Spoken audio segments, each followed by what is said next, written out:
On the morning of June 8, 793, dawn broke over the small island of Lindisfarne, just as it had on countless days before. The island, regarded as one of the holiest centers of Christianity in northern England, lay wrapped in a quiet stillness. On the sea, flat and pale as frosted glass, the early mist unfurled a milky white veil that hid the horizon from sight. A gentle breeze carried the scent of salt and the cries of seabirds echoing against the rocky cliffs. Inside the ancient monastery, monks in brown habits were beginning their day, murmuring soft prayers, sweeping the stone courtyard, patiently copying Latin verses onto sacred manuscripts. Lindisfarne had always been an island of peace, untouched by the turmoil of the outside world. No one here carried weapons. No one ever imagined that this very place would mark the opening of one of the most violent eras in European history. While the coast of Northumbria still slept, a very different world stirred awake on the far side of the North Sea. Along the stony coasts of Norway, where winters were long and the land barren, Viking warriors were preparing for a new journey. They had grown up in storms, in icy winds, and on tales of rich lands in the west. To them, the sea was no barrier. It was the road.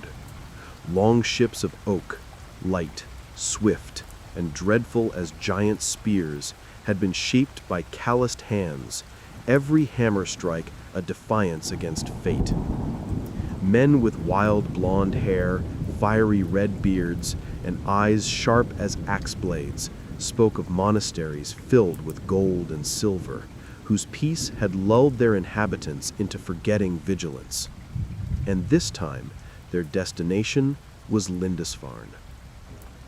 When the first Viking ships slipped through the fog and neared the sacred island's shore, the sun had not fully risen. A young monk, walking along the beach with a basket of freshly caught fish, heard a strange sound. Not loud, not clear, but rhythmic, a beat, like the heartbeat of the sea. He squinted through the mist. From the milky haze, dark shapes began to emerge. At first, only vague outlines. Then they sharpened, the carved dragon heads at the prow catching the first light of day, muscular arms rowing in unison, round shields gleaming faintly in the mist. The monk's heart tightened. Something wholly foreign to the gentle world of Lindisfarne was approaching. He dropped the basket and ran toward the monastery, but it was too late.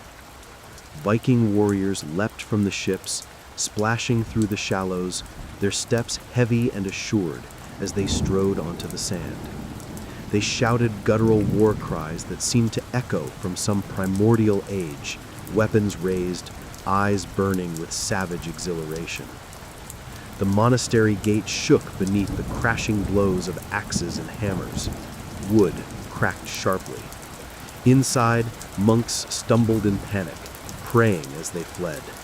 Cries, screams, and half-uttered prayers were cut short by the clash of metal against bone and stone. Smoke billowed as the Vikings set fire to rooms containing sacred manuscripts. Books that had taken years, decades to copy, began to burn, gold and red letters dissolving in acrid smoke. Amid the chaos, many could not understand what was happening.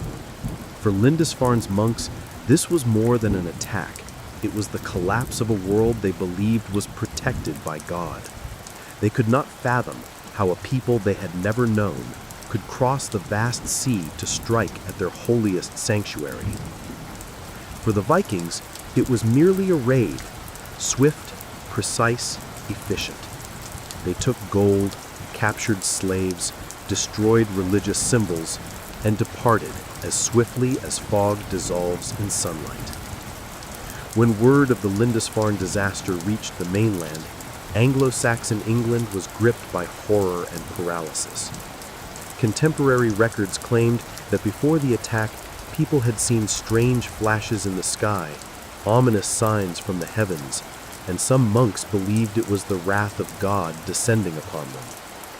But beneath the layers of religious interpretation, a terrifying truth emerged. The attackers were not demons, but flesh and blood men. They had ships capable of crossing the sea, weapons sharp and deadly, organization and purpose. And if they could strike Lindisfarne today, they could strike anywhere tomorrow. The raid on Lindisfarne was not just an act of plunder. It was a warning, a thunderbolt driven straight into the heart of Europe. It signaled the beginning of a new age, an era in which Viking warriors would sweep into England, Scotland, Ireland, France, Portugal, Spain, even the Mediterranean and North America. An age of men unafraid of the sea, of long ships gliding like arrows across the water, of invasions that would reshape Europe for centuries. Today, when you set foot on Lindisfarne, you will see the remnants of the old monastery, silent stone walls beneath a gray sky, corridors opening toward the sea, traces of a place that had once been the spiritual lighthouse of Northumbria. Stand among the rocks as the sea wind blows through the ruins, and you might hear whispers of the past. The dip of Viking oars in the water, the frantic tolling of monastery bells, the collapse of an old era, and the birth of a new one. It all began on a misty morning, a morning that seemed peaceful, yet carried within it the tremor that changed the history of Europe.